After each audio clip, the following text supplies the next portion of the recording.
Assalamualaikum warahmatullahi wabarakatuh. Salam sehat ya rekan-rekan semua.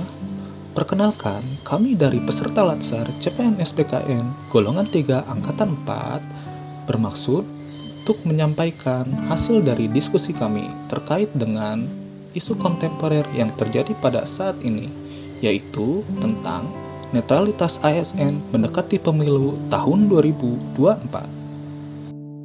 Kami dari kelompok 2 peserta Latsar CPNS BKN golongan 3 angkatan 4 terdiri dari 1. Saudari Emilda, 2. Saudara Muhammad Sayuti, 3.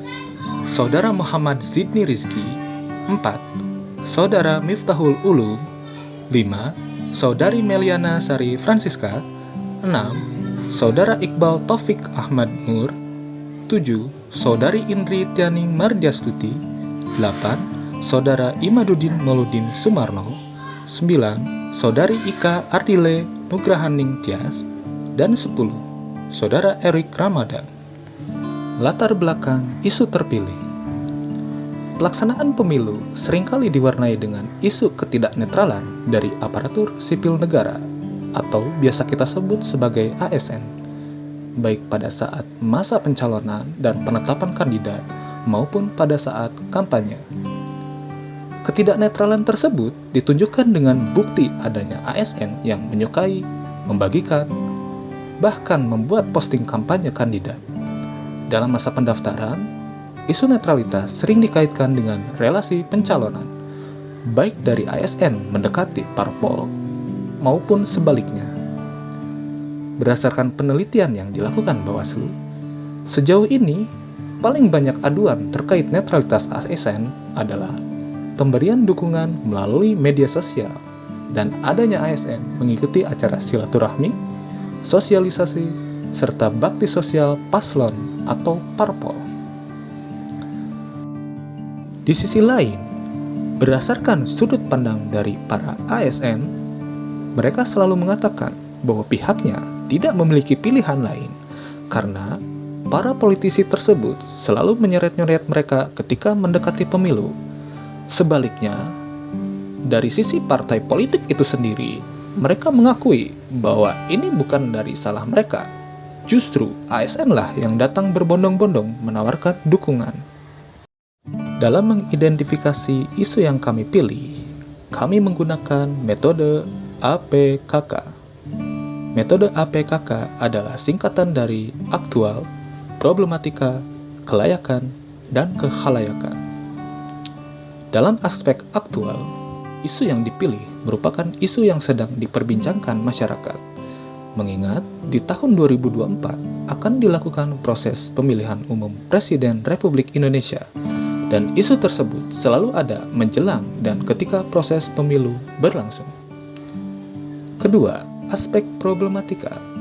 Isu yang dipilih seringkali ditemui pada saat proses pemilu, baik pada pemilihan presiden maupun pemilihan kepala daerah.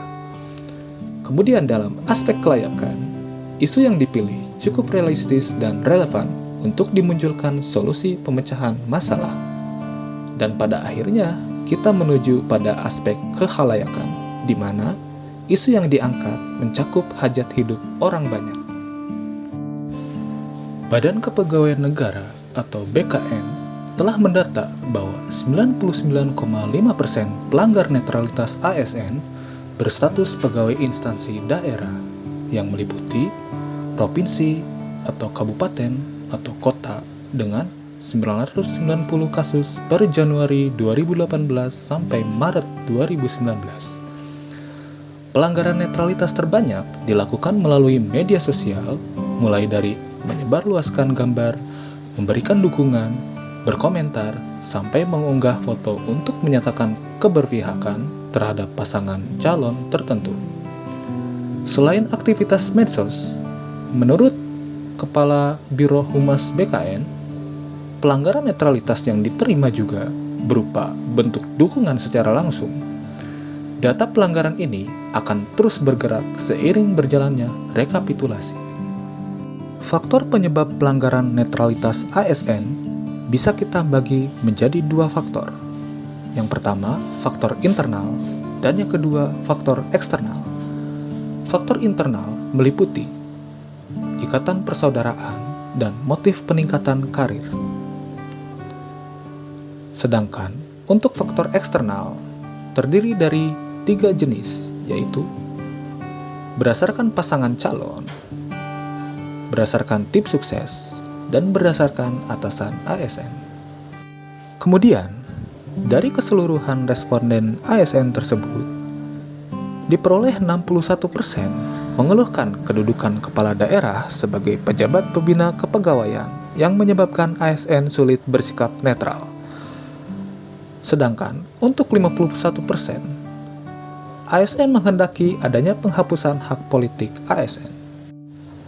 Langkah-langkah pencegahan dan penindakan pelanggaran netralitas ASN dapat dilakukan dengan cara 1. Peringatan dini sebelum diadakannya perhelatan pemilu.